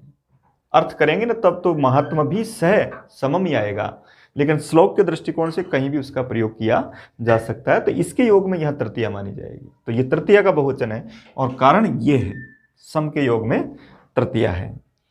इसी तरह से समस्त सह साकम सार्धम वाले सभी उदाहरण हम इस तरीके से कर सकते हैं। ये उदाहरण कई बार आता है। तो याद रखें, पिता शब्द की तृतीया पित्रा होती है, उसके साथ आपको ये करना है अप्रधान। अगर जिसमें तृतीया है वो अप्रधान है, जिसमें प्रथमा है वो प्रधान है। उल्टा कर देता है, पुत्र के साथ पिता आया तो तब पुत्रेण सह पिता आगत है या आगच्छत। इस तरीके से हम इसका अनुवाद कर सकते हैं। एक और देखिए, जैसे तया सह रमा अपि गच्छति, उसके साथ रमा भी जाती है। तो रमा करता है और गच्छति क्रिया है। सह के साथ हम तृतीया करेंगे। आकारांत स्त्रीलिंग शब्द की पहचान है, उनके पश्चात अया होता है। उसी से समझ जाएं कि वो आकारांत स्त्रीलिंग शब्द के रूप में प्रयोग किए गए। सा के स्थान पर तया हो जाएगा। इस तरीके से सह साकम सार्धम समम वाला अनुवाद कर सकते हैं। एक और दूसरा है इसमें, कल मैंने 5 बिंदु आपको लिखाए थे कि उसके लास्ट में एक येनांग विकारे की स्थिति, एक चिन्ह विशेष की स्थिति थी। तो अंग विकृति में अंग विकार और चिन्ह विशेष, इनमें भी हम तृतीया का प्रयोग करते हैं। तो अंग विकार के रूप में हमने पढ़ा कि भाई जब किसी व्यक्ति का कोई अंग विकृत होता है और उस विकृत अंग से उस व्यक्ति को विकृत दिखाया जाता है, ऐसी स्थिति में उस अंगवाचक शब्द से हमको तृतीया विभक्ति करनी है। लेकिन अंगवाचक में तृतीया तभी होगी जब उससे हम किसी व्यक्ति को विकृत कहें। अगर अंग को ही विकृत कहोगे तब वहां तृतीया का प्रयोग नहीं होता, तब वहां प्रथमा का प्रयोग होता है। जैसे यहां लिखा आपने, स अक्षणा काणः अस्ति, वह आंख से काणा है। तो यह तृतीया विभक्ति, अक्षी शब्द में तृतीया है। मूल शब्द है इसका अक्षी, और इस शब्द में यहां तृतीया विभक्ति का प्रयोग किया गया। कई बार आता है ये, और उसमें आपको बताना है, ये नांग विकार सूत्र के रूप में समझ जाएंगे। अंग विकार इसका कारण है, ऐसे ऑप्शन आते हैं तो ये भरें हम। उसके बाद अब जैसे ये कहा जाता है कि अक्षी काणम अस्य अक्षी काणम, देखिए इसकी आंख काणी है, तो यह व्यक्ति को नहीं दिखाया जा रहा विकृत, यहां केवल अंग को ही विकृत दिखाया जा रहा है। इसलिए इसमें अक्षी में प्रथम व्यक्ति एक वचन का ही प्रयोग होगा। उससे जब व्यक्ति की प्रतीति होती है तो यहाँ पुल्लिंग शब्द देखिए, यह अक्षी शब्द नपुंसकलिंग, इसके आधार पर कर्णम आ रहा है। इसलिए ऐसे उदाहरणों में हमको प्रथम व्यक्ति का प्रयोग करना होगा। कई बार मान लो कोई अच्छी परीक्षा ली जाए व्याकरण की, से केवल व्याकरण की परीक्षा है, स्कूल लेक्चर संस्कृत एजुकेशन में, इस तरह के प्रश्न आ सकते हैं। वहां रिक्त स्थान दे सकता है, उसने अस्य लिखा, रिक्त स्थान दिया, काणम लिखा, फिर पूछा क्या आएगा, और वो लिखता है अक्षणा, अक्षी, इस तरीके से चारों विभक्तियां लिख देगा। तब आपको वहां यही भरना है, अक्षणा नहीं भरेंगे। अब आप पूछेंगे क्या पहचान है कि हम अक्षणा कब भरें और अक्षी कब भरें? सीधा उत्तर है कि यहां जब ये जो अंगवाचक शब्द है उसके इधर संबंधवाचक शब्द आ जाता है काके की चिन्ह वाला षष्ठी विभक्ति, तब समझ जाओ उसका संबंध इससे है, और तब वहां आपको तृतीया नहीं करनी, तब आपको वहां प्रथमा करनी। इस तरीके से, जैसे पैर से लंगड़ा तो पादेन खंजय, अब पादेन खंजय है, लेकिन अगर कहें अगर इससे पहले अस्य आ जाए, तस्य आ जाए, रामस्य आ जाए, बालकस्य आ जाए, तब यहां पादेही होगा और खंजय आएगा। और जब कोई नहीं है, किसी से संपर्क नहीं है, इसका मतलब तब आपको उस नियम के आधार पर तृतीया करनी है। इसी तरह जैसे कानों से बहरा, जैसे लिखा देवदत्त कानों से बहरा है,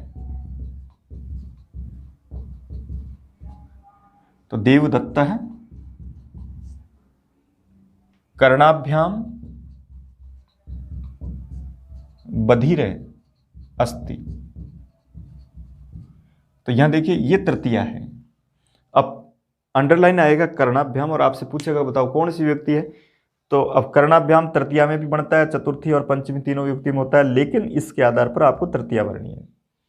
कर्णाभ्याम बधिर, और वहां कहता है बहरा शब्द, लंगड़ा शब्द, काना शब्द, इस तरह के जो शब्द हैं उनके साथ, जैसे एक लिखा नेत्राभ्याम अंधे, नेत्राभ्याम अंधे, इस तरह का प्रयोग करेंगे। नेत्रों से अंधा, रिक्त स्थान अंधे आता है, और इधर लिखा था नेत्रेण नेत्राभ्याम, तो अंधे के साथ नेत्राभ्याम लिखे, काणे के साथ एक वचन लिखे, नेत्रेण लिखे या अक्षणा लिखे। अंधा दोनों आंखों से, इसलिए वहां नेत्राभ्याम भरेंगे।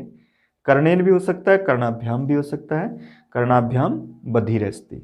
इस तरीके से अंग विकृति के रूप में, एक चिन्ह विशेष के रूप में है, जैसे एक लिखा पुस्तकई छात्र है, एक लिखा जैसे तिलकेन पंडितः, तिलक से पंडित, जटाओं से तपस्वी, पुस्तकों से छात्र, जटा भी ताप से, जटाओं से तपस्वी लगता है। ये पहचान के चिन्ह है। पहचान के चिन्हों से अगर किसी व्यक्ति को पहचाना जा रहा है, वहां उस पहचान का जो चिन्ह विशेष शब्द है उसमें भी हम तृतीय विभक्ति का प्रयोग करते हैं। इस तरीके से आपको अनुवाद करना है। तृतीय विभक्ति में 5 नियम हमने पढ़े। करण देखना है, करण का मतलब जिससे क्रिया सिद्ध हो रही है, ऐसा देखें। उसके बाद मैंने कहा कि अनुक्त कर्ता होना चाहिए। अनुक्त कर्ता से तात्पर्य, अनुक्त कर्ता से तात्पर्य समझ में आएगा आपके पूरा वाक्य। लास्ट में देखें आप, उसमें अगर धातु के पश्चात यते यते यन्ते आता है, अथवा धातु में तय प्रत्यय लिखा है, यत् ण्यत्, अथवा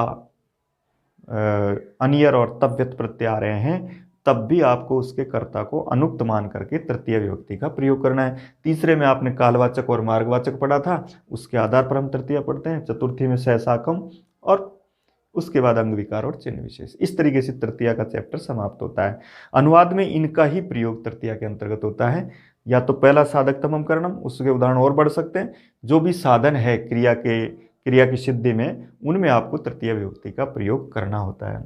ये मुख्य मुख्य उदाहरण हैं जिनको प्राय परीक्षाओं में पूछा जाता है। इसके आधार पर आप अपने अन्य उदाहरणों की तैयारी कर सकते हैं। अब चतुर्थी विभक्ति के बारे में थोड़ा सा और पढ़ें। अब देखिए, हम तृतीया के पश्चात चतुर्थी विभक्ति के बारे में पढ़ रहे हैं। चतुर्थी विभक्ति का अनुवाद में कब प्रयोग किया जाए, किस तरीके से प्रयोग करें, तो चतुर्थी विभक्ति को पढ़ने के लिए देखिए यहाँ भी कुछ बिंदु हैं जिन पर अनुवाद के दृष्टिकोण से महत्वपूर्ण विभक्ति के रूप में चतुर्थी विभक्ति। सबसे पहला संप्रदान कारक के रूप में चतुर्थी। दूसरे नंबर पर अब संप्रदान कारक में जो चतुर्थी विभक्ति को हम सबसे पहले ले रहे हैं, उसमें देखो यहां इसको इस तरीके से समझिए आप। यहां संप्रदान का मतलब है कर्म के द्वारा जिसको अभिप्रेत किया जाता है उसे हम संप्रदान कारक कहते हैं। कर्मणा यमभिप्रेति स संप्रदानम। कर्म के द्वारा, कर्म की कोई वस्तु, उसके द्वारा जिसको अभिप्रेत लक्षित किया जाता है, दूसरे शब्दों में ऐसा कहेंगे कि कर्म की जो वस्तु है वो जिसको दी जाती है वो संप्रदान। अभिप्रेत से तात्पर्य जिसको दिया जाता है वो वस्तु, वो व्यक्ति संप्रदान कारक कहलाता है। अब मुख्य जो संप्रदान कारक है उसको हम कैसे पहचानें? कई बार सरल तरीका होता है और हम कठिन तरीके से उसको गलत कर जाते हैं। तो आप तो सीधा संप्रदान कारक के रूप में यही समझिए, जैसे जहाँ दा धातु का प्रयोग है। दा के दो प्रयोग होते हैं, ददाती और यच्छति। दान धातु को यह आदेश भी होता है, यच्छति भी बनता है। और उसके बाद एक है जैसे समर्पयति, एक है जैसे उपहरति। उपहृत करता है, समर्पित करता है, ददाती देता है, यच्छति यानी भी देता है। कई बार यहाँ इसी से संबंधित दूसरी क्रिया का प्रयोग उपहार में देना, समर्पण करना, इस तरह के क्रियापद, 4 क्रियापदों को संप्रदान कारक में महत्वपूर्ण दृष्टि से हम प्रथम जो संप्रदान कारक पढ़ रहे हैं जिसमें चतुर्थी का प्रयोग करते हैं, वहाँ इन क्रियाओं को देख लें हम कि वहाँ देता है, समर्पित करता है, उपहार में देता है।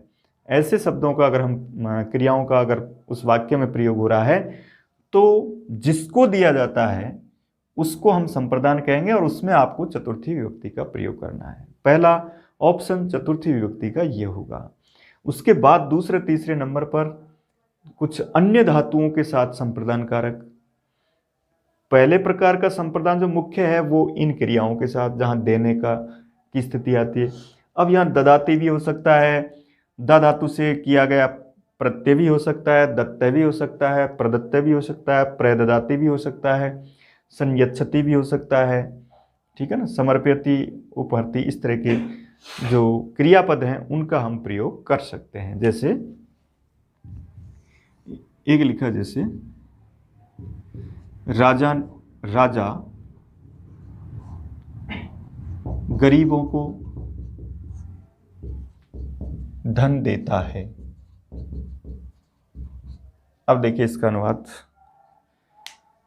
यहाँ एक बात को अच्छी तरह से याद रखें, कई बार बालक अनुवाद जब करते हैं तो चिन्हों से अनुवाद करते हैं। चिन्हों से अनुवाद करने पर यह गलत हो जाएगा। ज़्यादातर मैंने जो नियम आपको अनुवाद के बताए वो उनसे बचाव पक्ष के लिए बताए। सामान्य को के रूप में अनुवाद आता है तो हम कर ही देंगे, लेकिन जब कहाँ पर को नहीं हो और फिर भी द्वितीया हो, और कहाँ पर को हो और फिर द्वितीया नहीं हो, ये भी महत्वपूर्ण है। तो इसमें जब ये को आ रहा है, इसका मतलब अब समझ जाओ कि ये द्वितीया नहीं है, क्योंकि इसके साथ ये महत्वपूर्ण है। देता है ऐसी क्रिया आ गई, तब उसके साथ याद रखें जिसको देता है ये संप्रदान है और इसमें चतुर्थी आएगी। तो अब इसको ये भी निर्धारित कर दो कि ये कौन सा वचन है। गरीब को आता तो एक वचन था, गरीबों को आ रहा है तो ये बहुवचन है, तो बहुवचन लिखेंगे। गरीब के लिए संस्कृत शब्द निर्धन शब्द, तो ये निर्धन शब्द है। और निर्धन शब्द का चतुर्थी बहुवचन तो सब जगह सरल, सबसे सरल शब्द होता है, सभी में भय जुड़ता है, तो निर्धनेभ्य। इस वाक्य का अनुवाद पूछने का सबसे महत्वपूर्ण कारण यही रहा। क्यों पूछा गया ये वाक्य? ये इसलिए पूछा गया कि इसका आप क्या अनुवाद करेंगे, ये सबसे ज़्यादा महत्वपूर्ण है। तो निर्धनेभ्य। अब वो परीक्षा में इस तरह भी आ जाता है कि राजा या नृपय धनम ददाती, एक वचन के साथ एक वचन, ददाती क्रिया। अब वो यहाँ रिक्त स्थान दे देता है और ये पूरा दे देता है, राजा धनम ददाती। तो आपको ये भरना है। अगर वो चतुर्थी एक वचन है तो एक वचन, विभक्ति चतुर्थी आएगी, एक वचन, द्विवचन, बहुवचन कोई सा भी हो सकता है। लेकिन अगर इस तरह का वाक्यों में प्रयोग कर रखा है और तब अनुवाद कर रहा है, तब निर्धनाय आए और एक में निर्धनेभ्य आए, तो आपको बहुवचन के आधार पर निर्धनेभ्य राइट करना है। तो राजा निर्धनेभ्य धनम ददाती, इस तरीके से करेंगे। यच्छति का मतलब भी देना ही होता है, जैसे भार्यायै वस्त्रम ददाती या यच्छति।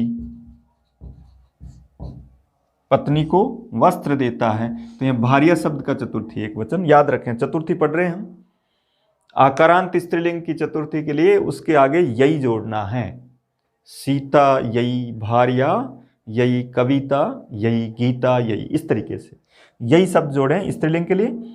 और पुल्लिंग के लिए आय शब्द होता है आकारांत के लिए। तो भार्या यही वस्त्रम यच्छति, वस्त्र देता। क्या देता है? आराम से कारक का उत्तर भर सकते हैं यही, ये कर्म कारक हो गया आपका। और कौन सा हुआ ये अनुक्त कर्म है जिसमें द्वितीय विभक्ति का प्रयोग करते हैं। देने वाला यहाँ है नहीं, लेकिन उसके आधार पर देता है, इसका मतलब ये प्रथम पुरुष एक वचन का कर्ता हो सकता है।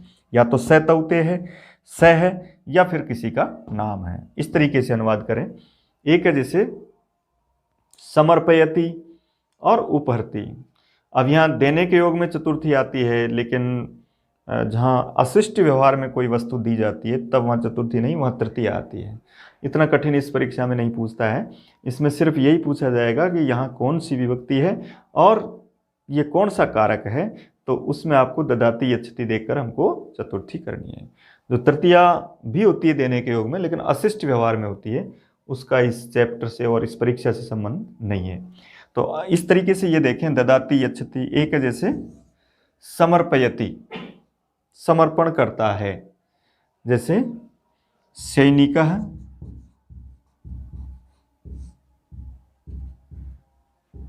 देशाय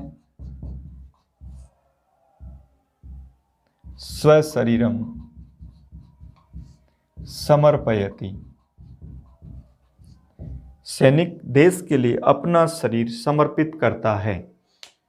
तो ये करता है, ये कर्म है, ये क्रिया है, और देश संप्रदान है, इसलिए इसमें चतुर्थी का प्रयोग करें। समर्पयति क्रिया देखा, अर्पयति देखा, उपहरति देखा, उपहार में देता है। इस तरह का कोई वाक्य जैसे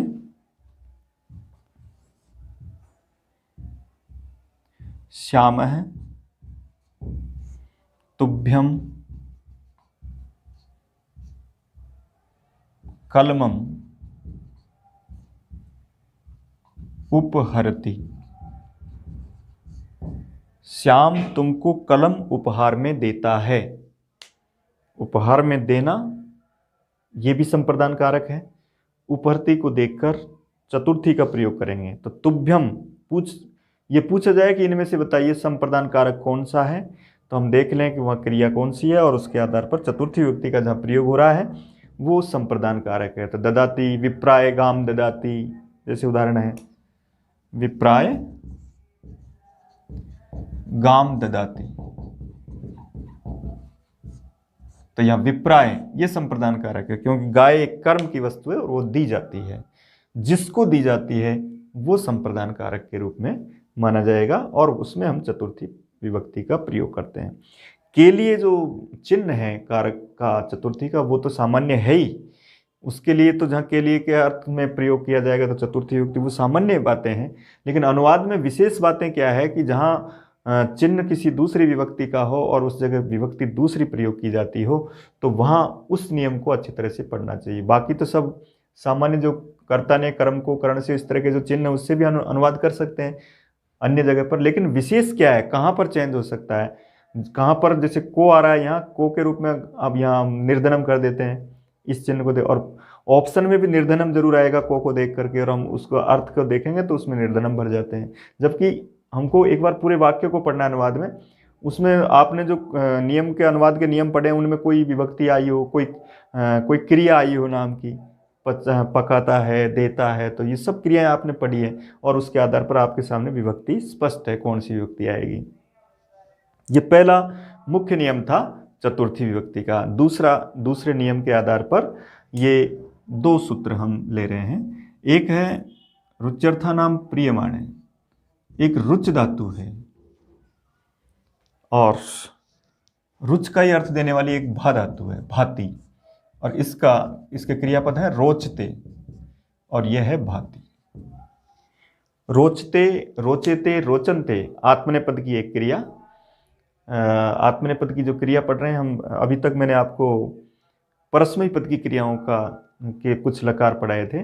आत्मनेपद का भी एक लट लकार से प्रारंभ करें हम, तो रुच धातु या सेव धातु या लव धातु सभी के एक जैसे रूप, जैसे रोचते, रोचेते, रोचनते, सेवते, सेवेते, सेवन्ते, सेव से, सेवेथे, सेवध्वे, सेवे, सेवावहे, सेवामय। इस तरीके से आप आत्मनेपद का लट लकार आज प्रारंभ कर रहे हैं। और रोचते, रोचेते, रोचनते, रोच से, रोचेथे, रोचध्वे, रोचे, रोचावहे, रोचामय।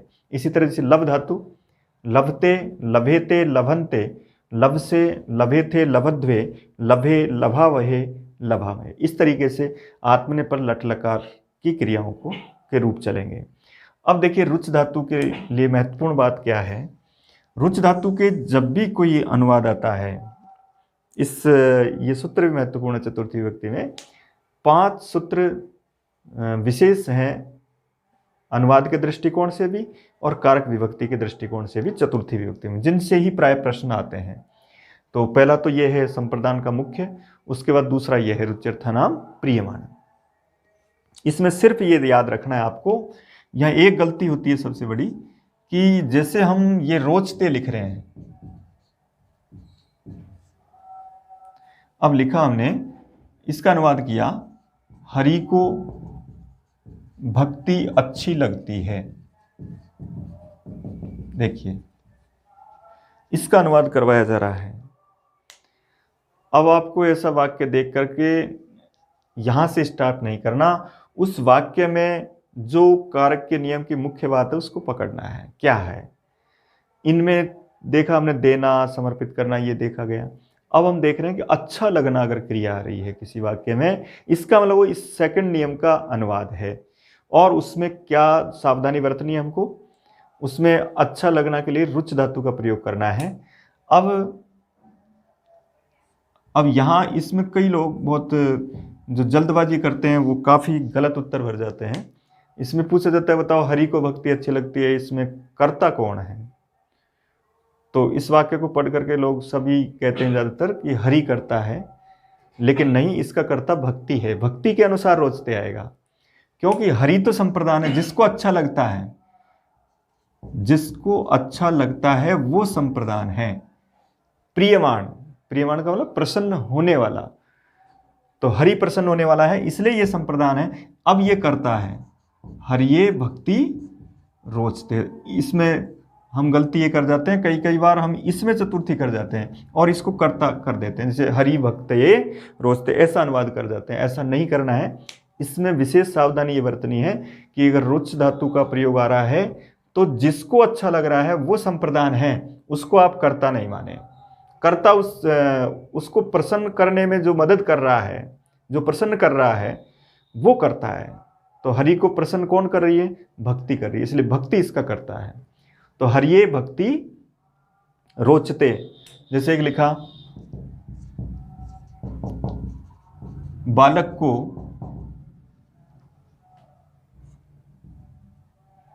पढ़ना अच्छा लगता है। अब अनुवाद करना है, तो जिसको अच्छा लगता है वो संप्रदान, उसमें चतुर्थी करें आप, तो बालकाय। और उसके बाद जो दूसरा जो उसको प्रसन्न करने वाला है वो कर्ता होता है। तो पढ़ना एक सामान्य क्रियावाचक, इसलिए लुट प्रत्यांत शब्द पठनम।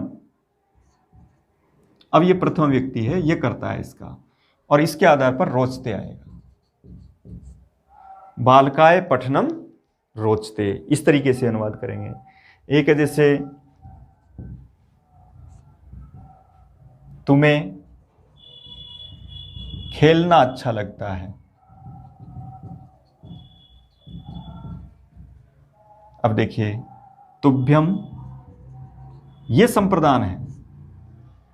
संप्रदान कारक की पहचान के लिए चिन्ह नहीं, केवल के लिए चिन्ह ही संप्रदान में पर्याप्त नहीं है, वहां कुछ क्रिया विशेष होती है जिससे भी हम संप्रदान की पहचान करते हैं। तो तुभ्यम क्रीडनम, लुट प्रत्यांत शब्द क्रीडनम। अब भाति भी लिख सकते हैं, रोचते भी लिख सकते हैं, दोनों क्रियाएं। रुच्यर्थानाम, रुचि अर्थ वाली कोई भी क्रिया, रोचते भी आ सकता है, भाति भी आ सकता है, इसके आधार पर। तो तुभ्यम क्रीडनम यहाँ पर लुट प्रत्यांत के रूप में प्रयोग किया गया और उसके साथ अनम का प्रयोग करते हैं लुट प्रत्यय के रूप में। इसके बाद है भाति या रोचते। इस तरीके से देखें तो रुच धातु देखनी है हमको, तो रोचते, रोचेते, रोचनते, कोई भी क्रियापद आ सकता है रुच धातु का, कोई सी भी लकार का आ सकता है। सभी के साथ जिसको अच्छा लग रहा है उसमें आपको संप्रदान, उसको चतुर्थी विभक्ति का प्रयोग। अधिकतर प्रश्न इस तरह से आते हैं, ये रिक्त स्थान दे देगा और भक्ति रोचते लिख देगा, तब आपको हरिये भरना है। यहाँ जैसे बालक शब्द को रिक्त स्थान दे देगा तो यहाँ बालकाय भरना है, और फिर पठनम रोचते का हम प्रयोग कर रहे हैं। इस तरीके से हम इस पहले नियम के साथ दूसरा नियम पढ़ते हैं, रुच्यर्थानाम प्रियमाण। इसके बाद देखिए तीसरा नियम, तीसरा महत्वपूर्ण सूत्र और महत्वपूर्ण नियम चतुर्थी विभक्ति के लिए अनुवाद के दृष्टिकोण से। पहला हुआ ददाती के रूप में, दूसरा हुआ रोचते के रूप में, तीसरा है ये कुछ क्रियापद है, जैसे क्रुद्ध धातु है, द्रुह धातु है, ईर्ष्य धातु है और असूय धातु। ये चार धातु हैं। इन चार धातुओं के साथ क्रुद्ध, द्रुह, ईर्ष्य और असूय अर्थ वाली धातुओं के साथ, क्रुद्ध के साथ कुप्यति भी आ सकता है क्योंकि वहां क्रोध अर्थ वाली धातु है। तो इन धातुओं के साथ जिस पर क्रोध किया जाता है, यम प्रति कोप है, जिसके प्रति क्रोध किया जाता है उसमें चतुर्थी का प्रयोग करते हैं। तो हमको देखना है क्रुद्ध धातु, अधिकतर उदाहरण क्रुद्ध और द्रुह के ही आते हैं, लेकिन चारों का नाम याद रखें, क्रुद्ध, द्रुह, ईर्ष्य और असूय। क्रोधो अक्षमा है, तो यहां एक क्रियापद आएगा क्रुध्यति, एक आएगा द्रुह्यति, एक आएगा ईर्ष्यति और एक आएगा असूयति। ये इनके क्रियापद के रूप में लट लकार में रूप है। क्रुध्यति, क्रुध्यत, क्रुध्यन्ति। इसी तरह द्रुह्यति, द्रुह्यत, द्रुह्यन्ति, ईर्ष्यति, ईर्ष्यत, ईर्ष्यन्ति, असूयति, असूयत, असूयन्ति। जिस पर क्रोध करता है, कई बार आता है ये वाक्य, पहला वाक्य कई बार आया हुआ है। ये पूछा गया पिता पुत्र पर क्रोध करता है, कई बार इसका अनुवाद पूछा गया, याद रखें, आ सकता है, संभावना है। तो पिता पुत्र पर क्रोध करता है, ऐसा इसका जब अनुवाद करते हैं तो ये इसका देखिए करता है पिता। अब जिस पर क्रोध करता है, जिसके प्रति क्रोध है, वो संप्रदान कारक है और उसमें चतुर्थी आएगी, इसलिए यहां पुत्राय करेंगे। अब यहां देखिए चिन्ह पर है, सप्तमी आनी चाहिए, लेकिन आपको तो ये देखना क्रोध करना क्रिया आ रही है, उसके साथ आपको चतुर्थी लगानी है, उसमें हम चतुर्थी का प्रयोग करेंगे। पिता पुत्राय क्रुद्धति, पुत्र पिता पर क्रोध करता है, तब क्या अनुवाद होगा? पुत्र है पित्रे क्रुध्यति। पितृ शब्द का चतुर्थी में पित्रे बनता है।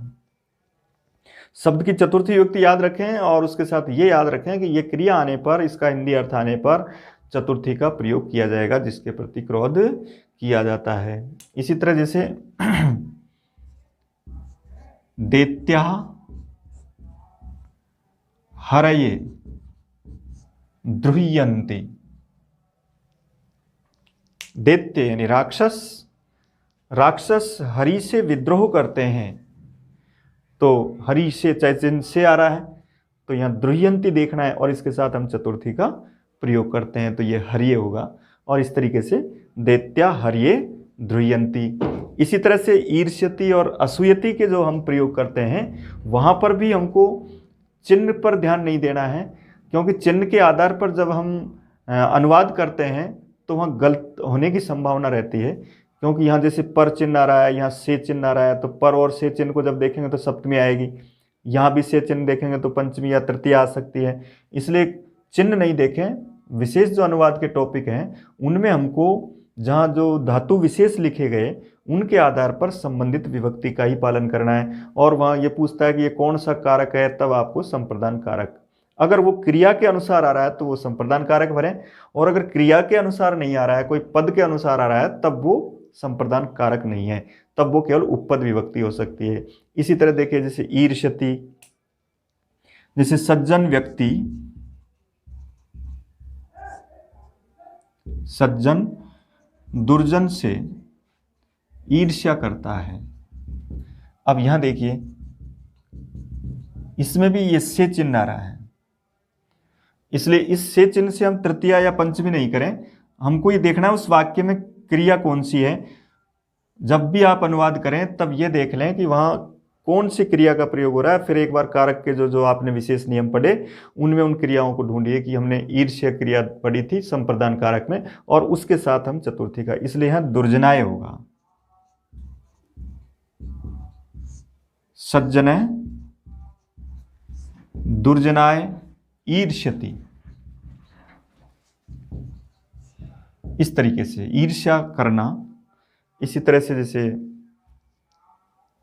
जनः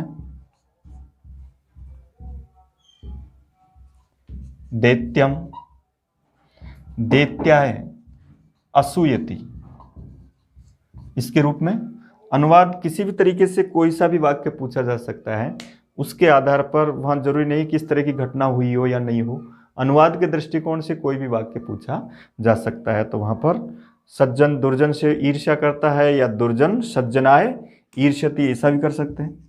अनुवाद किसी भी तरह के वाक्य में पूछा जा सकता है। तो अगर दुर्जनय यहाँ आएगा तो यहाँ हो जाएगा दुर्जनय सज्जनाय ईर्ष्यति, ऐसा हो जाएगा। तब यहाँ हो जाएगा दुर्जन सज्जन से ईर्ष्या करता है। इसी तरह यहाँ उल्टा हो जाएगा कि राक्षसः या दैत्यः दैत्यः जनाय ईर्ष्य असूयति, तो यहाँ तब अर्थ हो जाएगा दैत्य मनुष्य से ईर्ष्या करता है, जलता है। असूयति उसके गुणों में दोष ढूंढता है, उसको कहते हैं असूयति। गुणों में जब दोष ढूंढे जाते हैं तब असूयति का प्रयोग करते हैं। तो विशेषकर स्टार्ट की दो क्रिया अच्छी तरह पढ़ें। क्रुद्ध और द्रुह के उदाहरण ज़्यादा आते हैं, क्रुद्ध के रूप में आपको यहाँ चतुर्थी करनी है।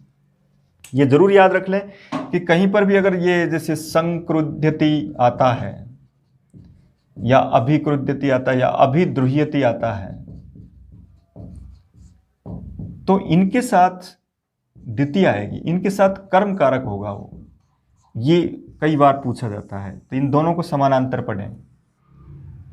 क्रोध और द्रुह धातु से पहले अगर उपसर्ग आ जाए तो उससे पहले जिस पर क्रोध किया जाता है वो कर्म कारक होगा, और अगर उपसर्ग नहीं आए इन दोनों धातुओं से पहले तो वो संप्रदान। इसका अंतर करें। अभी भी परीक्षा में ये फर्स्ट ग्रेड के एग्जाम में यही पूछा गया था, यहाँ कोई दूसरा शब्द था उसमें अभिद्रुहित, फिर पूछा गया था कौन सा कारक है, तो उपसर्ग आ रहा है तब आपको उसको कर्म कारक के रूप में बताना है। इस प्रकार से हम ये अनुवाद के तीसरे नियम को पढ़ रहे हैं। एक और नियम है वो थोड़ा व्यापक विस्तृत है, उसको हम कल की क्लास में पढ़ेंगे।